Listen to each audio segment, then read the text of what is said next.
e sejam bem-vindos a mais um episódio do Pod Goals. No episódio de hoje, no Pod Goals, vamos apresentar um pouco sobre futebol de cegos e futebol de baixa visão. Vamos trazer um pouco de como são as partidas, quem pode estar participando, dos graus de deficiência visual, dos títulos da seleção brasileira, algumas curiosidades e também traremos entrevistas exclusivas. E quem pode estar participando das partidas de futebol de cego e de baixa visão? Quais são as partidas? Bem, as partidas normalmente são feitas em uma quadra de futsal adaptada, mas desde os Jogos Paralímpicos de Atenas de 2004, também têm sido praticadas em campo de grama sintética. Junto às linhas laterais são colocadas bandas que impedem que a bola saia do campo. Diferentemente de um estádio convencional de futebol, as partidas são silenciosas e em locais sem eco. Mas, Carole, como é uma partida de futebol de cegos ou de baixa visão? Bom, cada time é formado por 5 jogadores, um goleiro e 4 na linha. Os jogadores usam uma venda nos olhos e, se tocá-la, leva uma falta. O goleiro é o único do time que tem visão total e não pode ter participado de competições oficiais da FIFA nos últimos 5 anos. O jogo é dividido em 2 tempos de 15 minutos, com 10 minutos de intervalo. A bola tem guizos internos para que os atletas possam localizá-las. Além disso, a torcida só pode se manifestar na hora do gol. Carole, mas por que o goleiro não pode ter participado de edições anteriores da FIFA? Bom, o goleiro não pode ter participado de edições anteriores da FIFA, pois ele seria considerado um profissional. E seria injusto, com os demais jogadores, pois ele é o único que tem visão. Como os atletas sabem para onde ir? Há um guia, chamador, que fica atrás do gol adversário, para orientar os atletas do seu time. Ele diz onde os jogadores devem se posicionar em campo e para onde devem chutar. O técnico e o goleiro também auxiliam em quadra. E quem pode estar participando das partidas de futebol de cego e de baixa visão?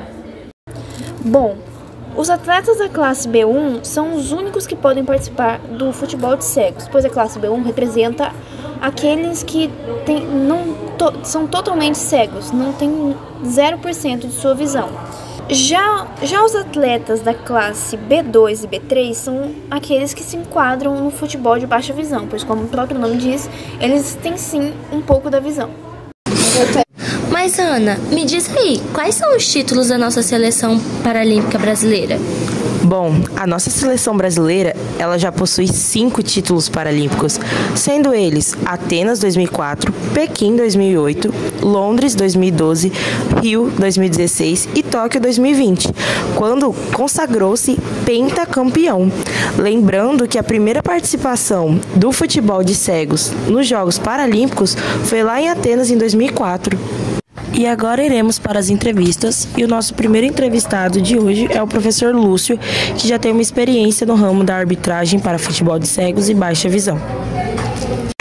Olá, eu sou o Lúcio Pinheiro Morgado, conhecido no mundo da arbitragem como Lúcio Morgado. Sou árbitro de futebol de cegos e atualmente o coordenador de arbitragem da Confederação Brasileira de Desportos de Deficientes Visuais. Eu tive a oportunidade de trabalhar como árbitro nas Paralimpíadas de Beijing 2008, Londres 2012, Rio 2016 e Tóquio 2020. Além de 5 Pan-Americanos, diversos mundiais, Copa Américas, campeonatos brasileiros e com isso somando uma certa experiência dentro da modalidade. Agradeço desde já o convite para essa entrevista à professora Lilian e às suas alunas. Qual foi a sua maior dificuldade em arbitrar um jogo para pessoas com deficiência visual? Antes de atuar como árbitro de futebol de cegos, eu atuava como árbitro na Federação de Brasília. Tive a oportunidade de apitar, antes do futebol de cego, jogos para deficientes auditivos e recebi um convite para atuar como árbitro de futebol de cego no campeonato regional que aconteceu em Brasília. Naquele momento, a minha maior dificuldade foi interpretar as intenções dos cegos. A intenção dele realmente ter feito ou não uma falta. Essa foi a minha maior dificuldade. Qual a diferença que você sentiu em arbitrar o futebol tradicional e o futebol para deficientes visuais? Todo desporto tem a sua peculiaridade. inclusive o futebol. E o futebol de cego não seria diferente. O que eu sinto de diferença entre o futebol tradicional e o de deficientes visuais é o respeito que os atletas têm para com a arbitragem. Isso eu acho fundamental e incrível. O que te motivou para querer arbitrar o futebol de cegos? Eu recebi um convite de um árbitro que já trabalhava um certo tempo na modalidade. E ele estava em Brasília e teve o campeonato regional na cidade. Eu trabalhava com ele no futsal e ele me convidou para atuar dentro desse regional, desse campeonato regional, onde foi o meu primeiro contato com o futebol de cegos. Aí a partir dali, depois que você entra na quadra, é uma paixão. Você se motiva a cada dia, aprende a cada dia e se apaixona cada vez mais. Em algum momento de toda a sua carreira, você já pensou em desistir? Bem, até hoje eu não pensei em desistir não, nem quero, mas tem hora que realmente a gente acaba balançando e tentando pensar em outras prioridades. Mas eu sempre tive muito apoio da minha família e sempre me preparei muito bem para poder dar continuidade ao trabalho. Porque o árbitro também é um atleta, ele tem que se preparar psicologicamente, fisicamente e até espiritualmente para poder entrar dentro da quadra e fazer o seu melhor. Um momento anterior eu tive algum problema de uma lesão, tive uma ruptura na coxa e também um problema no joelho. Isso realmente me deu uma desmotivação para continuar atuando na arbitragem. Mas como era algo que eu sabia que poderia superar e superei, não tenho motivação para parar de jeito nenhum. Qual a diferença entre arbitrar o futebol de cegos e arbitrar o futebol de baixa visão? Temos vários tipos de futebol, entre eles os praticados por pessoas cegas, futebol de cegos, e o praticado por pessoas de baixa visão. O futebol de cegos é praticado por atletas cegos totais, com classificação oftalmológica B1. Com suas peculiaridades, a bola possui na sua parte interna guizos para produzir som. Os atletas utilizam máscaras faciais. Eles precisam falar "voe", uma expressão em espanhol, ou "vou", "gol", ou algo similar, ao ir disputar a bola com outro atleta que a possui. E na parte lateral da quadra tem a banda lateral, tipo uma parede, para evitar que a bola saia a todo momento pela lateral. O futebol para pessoas com baixa visão é praticado por atletas com classificação oftalmológica B2, B3. Pessoas com um grau oftalmológico bem alto, estrabismo e outras patologias que não seja a de classificação B1. É jogado sem a necessidade de venda para cobrir os olhos. A cor da bola tem que ter um contraste diferente ao do piso que é disputada a partida, com o objetivo de torná-la o mais visível possível. E também é obrigatório que as equipes tenham no mínimo 2 atletas classificados como B2 em quadra durante a disputa da partida. E agora o nosso próximo entrevistado, que é o professor Rafael, que diferente do professor Lúcio, está entrando agora nesse ramo de arbitragem para cegos e baixa visão. Qual foi a sua maior dificuldade em arbitrar um jogo para pessoas com deficiência visual? Resposta da pergunta número 1. Então, a dificuldade maior em arbitrar um jogo para pessoas com deficiência, na verdade, é você se posicionar. Como nós temos as bandas laterais que elas delimitam a área de atuação dos jogadores, elas também delimitam a área de atuação do árbitro. Então o árbitro ele não consegue ficar fora do campo de jogo, como é no futsal, por exemplo, ou no campo de futebol, que você consegue em algum momento, se precisar, você consegue ter uma fuga para fora do campo de jogo. Mas no futebol de cegos, não. Nós temos essa banda que ela acaba delimitando a gente. Então, nós temos que saber onde estão todos os jogadores, principalmente os cegos, porque eles não nos veem. E nós temos que zelar pela segurança deles também, além de zelar pela nossa segurança. Então, as possibilidades de termos algum tipo de choque, algum tipo de trauma, né? Elas são bem ampliadas no futebol de cegos. Qual a diferença que você sentiu em arbitrar o futebol tradicional e o futebol para deficientes visuais?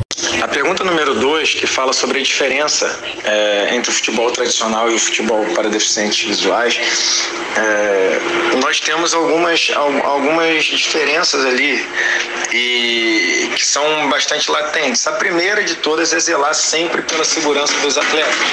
E o esporte, ele é feito para os atletas. Então, nós, árbitros, temos que zelar para que o jogo seja realizado da maneira mais natural possível, sem que nós coloquemos em risco a integridade física desses atletas. O restante é bem semelhante, são atletas querendo vencer um jogo. E são atletas na mais pura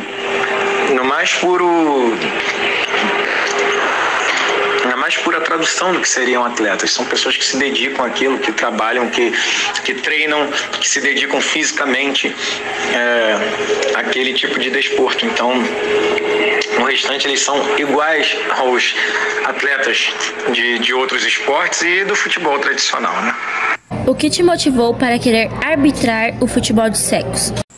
O que me motivou a arbitrar o futebol de cegos foi sempre ter o interesse pelo paradesporto. Eu sempre gostei muito do goalball e também do futebol de cegos, que já era muito mais próximo ao futebol tradicional, que eu também já arbitrava, pois sou árbitro de futebol de campo, de futebol de salão, que agora a gente chama de futsal, e o futebol de 7, né, que é o futebol society. Então eu sempre tive essa curiosidade de como seria o jogo do futebol de cegos e achava incrível como que eles conseguiam jogar realmente sendo cegos, né? Então eu me aproximei e achei, e foi melhor do que eu imaginava, inclusive. Por que você decidiu se tornar árbitro de futebol de cegos? Eu decidi me tornar árbitro de futebol de cegos justamente pelo motivo que eu respondi na questão anterior.